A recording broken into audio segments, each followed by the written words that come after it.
Golfers, today we're going to share with you how to become consistent and successful.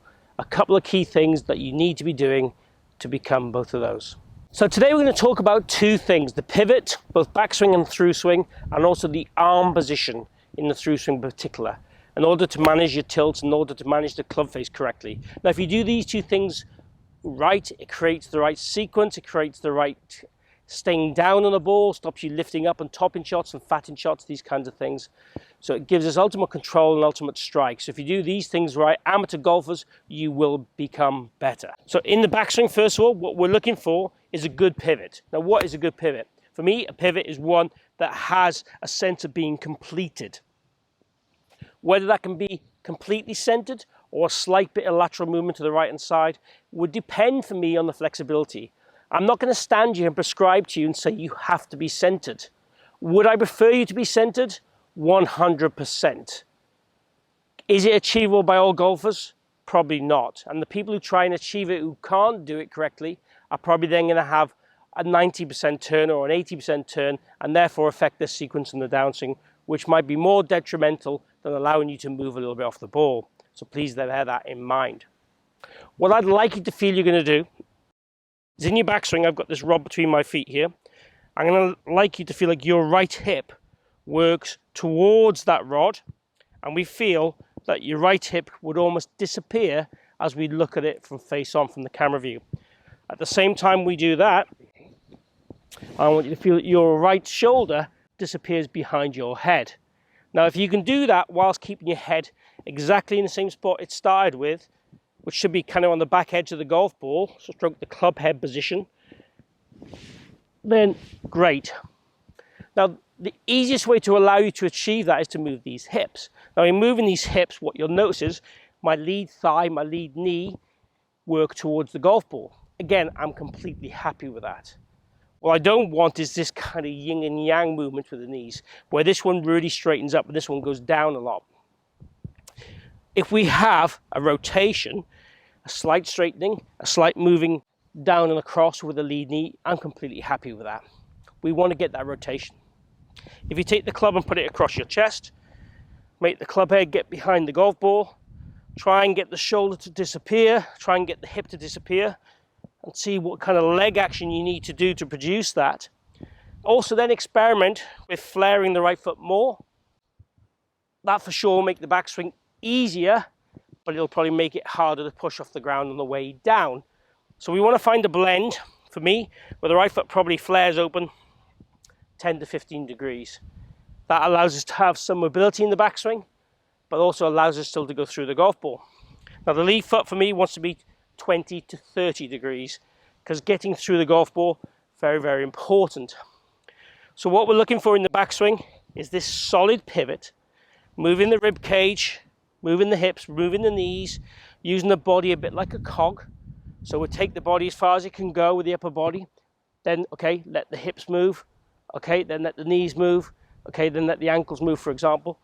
And we have rotations through the spiral staircase, as Pete Cowen used to talk about it all the time. We let the body cog and wind like a corkscrew, ideally from the top down, because that gives us the idea of how much we need to move. If we move the lower half more than that to allow us to get there, then we'll never know what our kind of natural resistance is to the top. And we don't want to be at 100% resistance at the top. If we're at the top, we're really screaming in pain and we're screaming with our max stretched rate, we're not going to have a lot left to give on the way down. We want to work so we're at kind of a comfortable restraint at the top, and then we want to feel that strain would then increase as we start down with the hips moving laterally away and then starting to rotate with the rib cage. That's important we do that at the same time. If we rotate the hips on their own and the rib cage stays here, that's not very good for your lumbar spine. You've got 10 degrees of freedom with your lumbar spine, so you can only really have that separation for 10 degrees max before you start to give your back some real trouble and discomfort. Whereas laterally you can move, and most elite golfers will move 5 to 6 inches laterally on the way down as they start their downswing. So we definitely want that.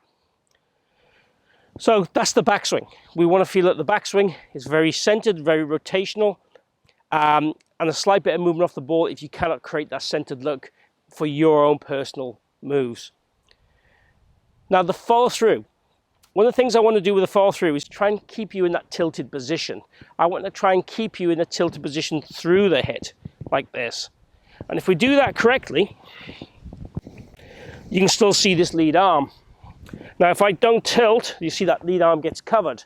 That's not the look we're looking for. Also, if I wrap my right arm at it or right hand at it, that lead arm gets covered also. So we're looking for extension, so structure, lead arm visible as we go through the golf ball. I want you to imagine if someone was pushing the club back from the front end, your arms would not buckle at all. So when we do that, we create the right shoulder more towards the ground, we create a neck tilt, an eye tilt, and that's the position we're looking for. And we also want, as I said to you, that lower half laterally moving, so we actually get a bit of kind of backward bend here. So this right bend, as I call it here, keeps us with our upper body a little bit more behind the golf ball. So what we want to do to help achieve that fall through look is hit some cut off shots. And we really want to feel like we're decelerating a little bit more, but with structure.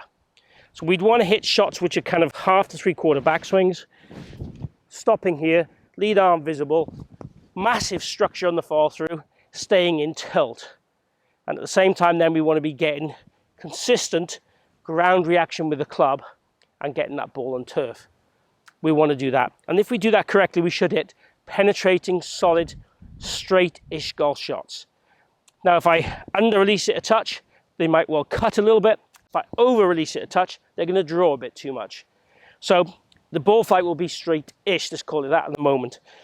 But the first thing is all about getting that tilt in the structure in their arms, and the shape of the arms correct is the first thing we want you to do. Let's go ahead and just do a half swing, just like that.